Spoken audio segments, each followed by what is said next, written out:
COVID-19 is an infectious disease caused by severe acute respiratory syndrome coronavirus 2. When a person is infected, the most common symptoms include fever, cough, and shortness of breath. To start a test, the samples can be collected by a nasopharyngeal swab or an oropharyngeal swab. For nasopharyngeal specimen, the swab is inserted in the nostril and gently moved forward into the nasopharynx, then it is rotated for a specified period time to collect secretions that contain the virus. Once the swabbing is applied, the swab is placed immediately into sterile tube containing a viral transport medium.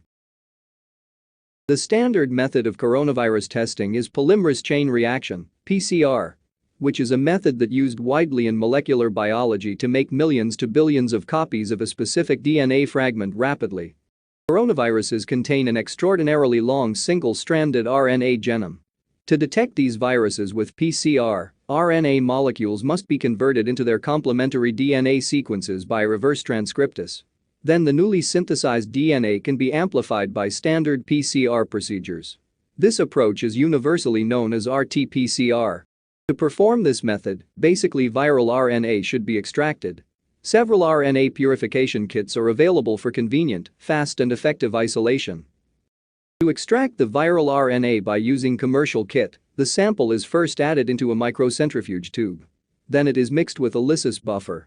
This buffer is highly denaturing and usually consists of phenol and guanidine isothiocyanate. Also, RNase inhibitors are usually present in the lysis buffer to ensure isolation of intact viral RNA. Once the lysis buffer is added, the tube is mixed by pulse vortexing and incubated at room temperature. Then the virus is lysed under the highly denaturing conditions provided by the lysis buffer. Once the sample is lysed, a purification procedure is carried out by using a spin column. The sample is loaded onto the spin column. Then a centrifugation is performed. This procedure is a solid phase extraction method in which the stationary phase consists of a silica matrix. Under optimal salt and pH conditions, RNA molecules are bind to the silica gel membrane, and at the same time, protein and other contaminants are not retained. After centrifugation, the spin column is placed into a clean collection tube, and the filtrate is discarded. Then a wash buffer is added. The column is put in a centrifuge again, forcing the wash buffer through the membrane. This removes any remaining impurities from the membrane, leaving only the RNA bound to the silica gel. Once the sample is washed, the column is placed in a clean microcentrifuge tube, and an elution buffer is added. Then, a centrifugation is carried out, forcing the elution buffer through the membrane. The elution buffer removes the viral RNA from the spin column. And a purified RNA, which is free of protein, inhibitors, and other contaminants, is obtained. After the extraction of the viral RNA, the next step is the preparation of the reaction mixture for PCR amplification. In this step, a master mix is used, which is a pre-mixed concentrated solution that consists of buffer, reverse transcriptase enzyme, nucleotides, forward primer, reverse primer, Tachman probe, and DNA polymerase.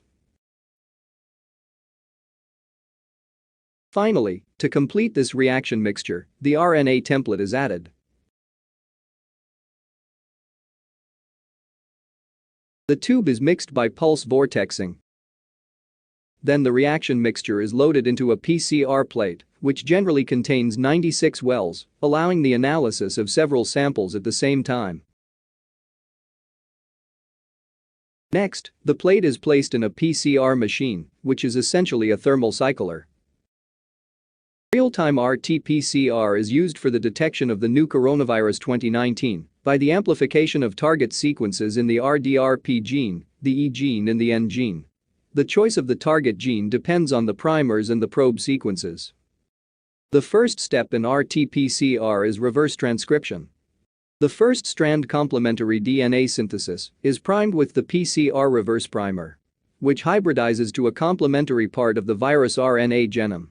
Reverse transcriptase then adds DNA nucleotides onto the 3' end of the primer, synthesizing DNA complementary of the viral RNA. The temperature and duration of this step depend on the primer, the target RNA and the reverse transcriptase used. Next, an initial denaturation step is applied, causing denaturation of the RNA-DNA hybrids. This step is required for the activation of DNA polymerase and simultaneously the inactivation of reverse transcriptase. PCR consists of a series of thermal cycles, with each cycle consisting of denaturation, annealing, and extension steps. Denaturation step consists of heating the reaction chamber to 95 degrees Celsius, and it is used for denaturation of the double-stranded DNA template. In the next step, the reaction temperature is lowered to 58 degrees Celsius, allowing annealing of the forward primer to its complementary part of the single-stranded DNA template. The annealing temperature relies directly on length and composition of the primers. In the extension step, the DNA polymerase synthesizes a new DNA strand complementary to the DNA template strand by adding free nucleotides from the reaction mixture that are complementary to the template in the 5' to 3' direction. The temperature at this step depends on the DNA polymerase used. After the first cycle, the double-stranded DNA target is obtained. Then, the denaturation of this double-stranded DNA is performed, yielding 2 single-stranded DNA molecules. In the next step, the reaction temperature is lowered, allowing annealing of the primers to each of the single-stranded DNA templates and annealing of the Tachman probe to its complementary part of the target DNA. Tachman probe consists of a fluorophore covalently attached to the 5' end of the oligonucleotide probe. The fluorescence is emitted by the fluorophore when it is excited by the cycler's light source. Also, this probe consists of a quencher at the 3' end. The close proximity of the reporter to the quencher prevents detection of its fluorescence. In the extension step, DNA polymerase synthesizes new strands. When the polymerase reaches a Tachman probe, its endogenous 5' nuclease activity cleaves the probe, separating the dye from the quencher. With each cycle of PCR, more dye molecules are released, resulting in an increase in fluorescence intensity proportional to the amount of amplicon synthesized. This method allows the estimation of the amount of a given sequence present in a sample. The number of double-stranded DNA pieces is doubled in each cycle, therefore, PCR can be used to analyze extremely small amounts of sample. For the measurement of the fluorescence signal, a tungsten halogen lamp, an excitation filter, mirrors, lens, an emission filter, and a charge-coupled device CCD camera are used. Filtered light from the lamp is reflected off mirror, passes through a condensing lens, and is focused into the center of each well. Then fluorescent light emitted from the wells reflects off the mirror, passes through an emission filter, and is detected by the CCD camera. In each PCR cycle, light from excited fluorophore can be detected by the CCD camera, which converts the light that it captures into digital data. This method is known as real-time PCR